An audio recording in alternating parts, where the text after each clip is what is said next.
นข่าวจากหนังสือพิมพ์ศาลต่อจากนั้นศาลก็จะสั่งว่ารับไม่รับ แล้วก็ถ้ารับก็ส่งสำเนา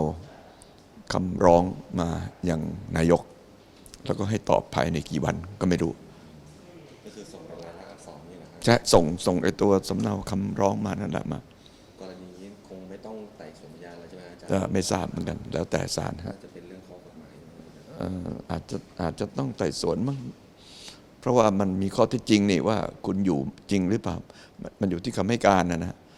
อยู่จริงหรือเปล่าอยู่ได้ด้วยเหตุใดมีกฎมีระเบียบอะไรให้อยู่หรือเปล่า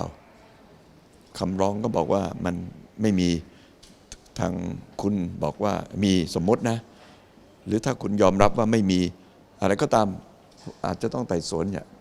มันไม่ใช่ข้อกฎหมายอย่างเดียวมันข้อเท็จจริงด้วยกรณีของนายกไม่มีข้อยกเว้นอะไรไหมคะ ก็ไม่ทราบเขาเรื่องของทางกองทัพบกเขาหมายถึงว่าเป็นทหารแต่ว่าพอมารับตำแหน่งนายกแล้วเนี่ยมันจะต้องมีข้อยกเว้นอะไรยังไงไหมก็ไม่ทราบไงถึงจะบอกว่าอยู่ที่กองทัพบกก็มีข้อระเบียบยกเว้นอะไรแล้วถ้ามีก็ไม่ใช่ว่าต้องเพิ่งมามีเดี๋ยวนี้นะมันต้องมีมานานตั้งแต่ก่อนจะอยู่เป็นประเด็นที่หนักหนานะอาจารย์มาถึงประเด็นแม่ในอดีตเคยมีอดีตนายกไปอยู่ในบ้านทหารกันอาจารย์มีครับแสดงว่ามันก็ต้องมีระเบียบที่ยกเว้นไว้ก็อย่างนั้นนะไม่งั้นใครจะเข้าไปอยู่ไม่งั้นคุณก็เข้าไปอยู่ผมก็เข้าไปอยู่แต่จริงๆนายกก็สามารถอยู่บ้านพิษได้ไหมใช่แต่ว่าเขาซ่อมแล้วก็มันไม่สะดวกหลายอย่างด้วยกันเมื่อก่อนคิดว่าสะดวกเมื่อตอนที่ซื้อบ้านพิษณุโลกมาเมื่อปี 2529 สมัยรัฐบาลพลเอกเปรมตั้งใจจะให้เป็นบ้านพักรับรองของนายกแล้วก็ต่อมาก็มีการซ่อมแล้วมาใช้เมื่อสมัยนายกชวนอยู่พักหนึ่งต่อมาท่านก็พบว่ามันไม่สะดวกท่านก็ออกมาพอมาถึงสมัยพลเอกชาติชายก็กลายเป็นออฟฟิศที่ทำงานทีนี้ละก็กลายเป็นต้องรื้อซ่อมกันใหญ่โตมโหฬารพื้นเพลินมันลากไอ้ของหนักอะแล้วก็มีทหารเข้าไปอยู่ที่ข้างหลังตัวบ้านพิษณุโลกข้างหน้าที่เป็นอาคารเหมือนบ้านไสทองนั่นน่ะไอ้ตรงนั้นน่ะมันมีชื่อว่าบ้านตึกไทยพันธมิตรแล้วก็ข้างหลังมีเรือนชื่อเรือนเย้าใจไปเดินแถวคนไปอยู่เต็มมันก็เลยต้องซ่อมกันใหญ่โตมโหฬารแล้วก็ไม่ได้ซ่อมเพราะฉะนั้นเมื่อพลเอกประยุทธ์เข้ามาสำนักเลขาธิการนายกก็คิดว่าจะให้ใช้ที่นั่นแต่ว่ามันต้องซ่อมกันอยู่นานแล้วก็ช่วงนั้นมันมีการชุมนุมเมื่อมีการชุมนุมมันก็ไม่ปลอดภัยขณะทำเนียบยังถูกปิดล้อมก็สิ่งเหล่านี้เป็นเรื่องของทางสำนักเลขาธิการนายกกับทางกองทัพบกจะต้องชี้แจงตอนนี้บ้านพิษยังซ่อมอยู่เหรอคะตอนนี้ซ่อมเสร็จแล้วแต่มันก็ไม่สะดวกที่จะใช้ไม่สะดวกนี่หมายถึงก็มันก็ต้องถามคนที่เขาอยู่สิถ้าถามผมก็บอกสะดวกถามคุณก็บอกสะดวกถามคนที่เขาอยู่ว่าสะดวกหรือไม่เป็นไรเขาก็ต้องชี้แจงไปแต่จะชี้แจงได้หรือไม่ผมไม่รู้นะไม่เคยไปดูระเบียบระเบิดอะไรก็ว่าอาจารย์ควรเสนอโครงสร้างศูนย์โควิดก็ไม่มีอะไรสลับซับซ้อนมากครับวันนี้ก็คงจะออกคำสั่งมาได้คือเป็นอีกส่วนนึงที่นายกเป็นที่จะขึ้นมาครอบไอ้2 ศูนย์ที่มีอยู่แต่เดิมอันหนึ่งก็คือเดิมก็คือไอ้ศูนย์ของกระทรวงสาธารณสุขอีกอันหนึ่งก็คือศูนย์เนี่ยตรงเนี้ยแต่ทีนี้มันก็ยังไม่สามารถที่จะอะไรทำให้มันเป็นเอกภาพได้ในความหมายว่าบางเรื่องมันจำเป็นจะต้องมีการสั่งการที่รวดเร็ว2 ศูนย์นี้เขาสั่งเองไม่ได้เพราะฉะนั้นก็มีศูนย์ใหญ่มาครอบถ้าอย่างนั้นไม่ยุบรวมเป็นศูนย์เดียวไปเลยไม่ได้มันต้องแยกกันทางตรงนั้นกรมควบคุมโรคเขาเป็นคนดูแลรับผิดชอบเขาไม่ให้ใครไปยุ่งกับเขาส่วนตรงนี้มันก็หนักไปในทางแถลงข่าวก็เอาเข้ามาอยู่ด้วยกันอย่างเดิมยังมีอยู่นั่นแหละแต่มีฝาชีครอบอีกอันหนึ่งแล้วส่วนใหญ่นี่คือจะแถลงข่าวด้วยไหมคะก็ศูนย์แถลงข่าวมันมาอยู่ในนี้ไงศูนย์แถลงข่าวเนี่ยเข้ามาอยู่ในนี้ศูนย์สถิติก็ดีรักษาก็ดีตรวจโรคก็ดี มันมีเรื่องเกาหลีเข้ามาที่ทำให้อยู่นอกเหนือจากสุข20นี้ไปรับมือได้ มันจะมีเรื่องมิติต่างประเทศมันต้องมีอะไรเข้ามาด้วย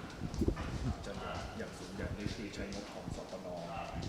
ด้วยครับเพราะว่า ก็คงไม่มีงบอะไรหรอกเพราะว่าไอ้ศูนย์เล็ก20มันก็ทำงานก็มันอยู่ คงไม่มีงบอะไร ก็คือไม่ต้องใช้งบอะไร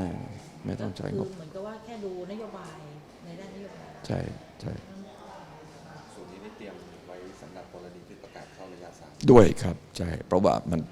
มันเป็นการยกระดับแล้วเกาหลีผีน้อยเข้ามานั่นแหละที่ทำให้ต้องยกระดับทุกอย่างขึ้นมา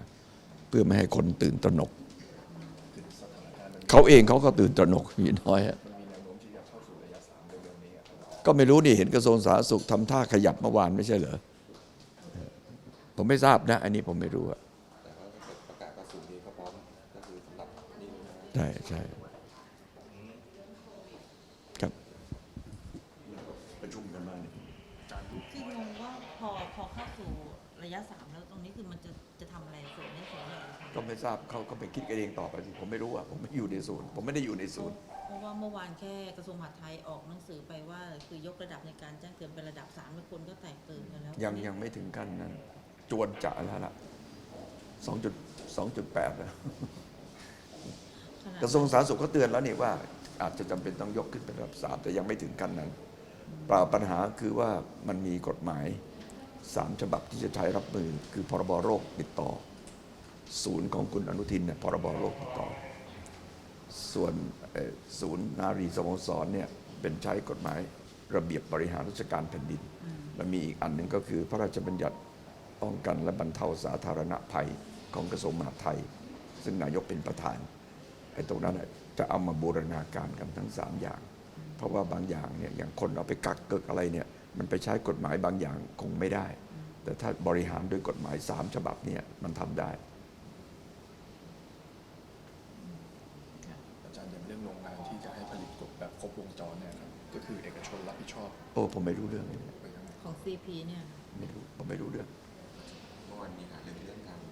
ที่จะเอากลับไปกักตัวที่บ้านหรือนานเลยนะครับ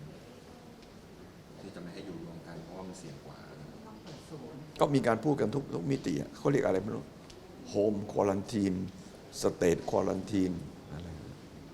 ไม่ได้ตัดสิน แต่ว่าสเตทควอลันทีนคือการ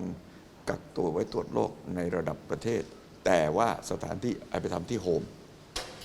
แล้วก็มีอสมไปดูแลไปวิสิตแล้วก็มีเขาเรียกอะไรแอปพลิเคชันติดต่อ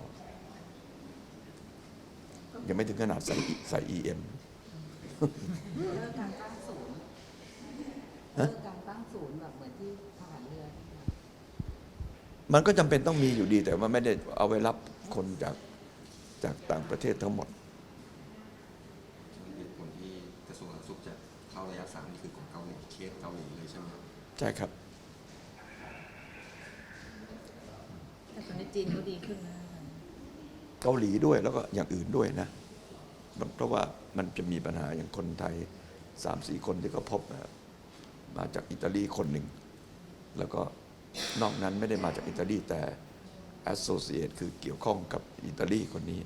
อันนี้เราก็ต้องเริ่มระมัดระวังแล้วตรงนี้ก็อาจจะเป็นกำลังดูว่าเขาติดต่อกันมาตั้งแต่จากอิตาลีหรือว่าติดต่อจากในเมืองไทย ก็คือเขาเรียกอะไรคือมันมีความเสี่ยงที่จะผู้ติดเชื้อจะ ใช่ครับ กระโดด ใช่ สูง ใช่ กว่าต่างประเทศใช่ไหมครับ ใช่ครับ เพราะมันคนมันเข้ามามาก แต่เราก็ยังรักษามาตรฐานของเราได้ดี เพราะว่าเมื่อตอนประกาศใหม่ๆ เมื่อหลายเดือนก่อนคงจำได้ว่าเราเป็นอันดับ2ของโลกในบรรดาพวกผู้ติดเชื้อ แล้วมันก็ดรอปลงมาวันนี้ถอยไปอยู่ที่ 32-33 อันนี้ก็ต้องถือว่าเป็นความสามารถเป็นมาตรฐานที่เราได้ดูแลอย่างดี ถ้าดู10อันดับของประเทศต่างๆ ที่ติดเชื้อเราก็ไม่อยู่ในนั้น20ไม่มี30ไม่มีมันไปอยู่32หรือ33ก็ดูแลได้ดีแล้วก็ไม่ใช่ตัวเลขมั่วๆชุยๆว่าปกปิดหรือเปล่าอะไรอย่างนี้นะมันก็ทำโดยมาตรฐานของ WHO จะมีการถอดบทเรียนของอิตาลีไหมครับที่ เดี๋ยวคงมีคนถอดผมไม่ได้ถอดก็คงต้องมีแน่ เพราะว่าน่าสนใจว่าอิตาลีกับอิหร่านติดได้ยังไง เยอะแยะมากมายครับ อาจารย์เหมือนเสียงเหมือนอาจารย์ไม่สบายเลย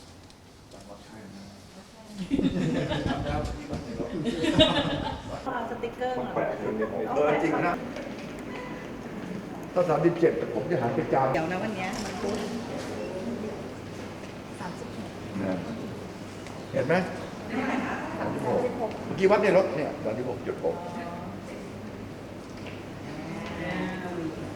ผมติดสินบนต้อง6หมด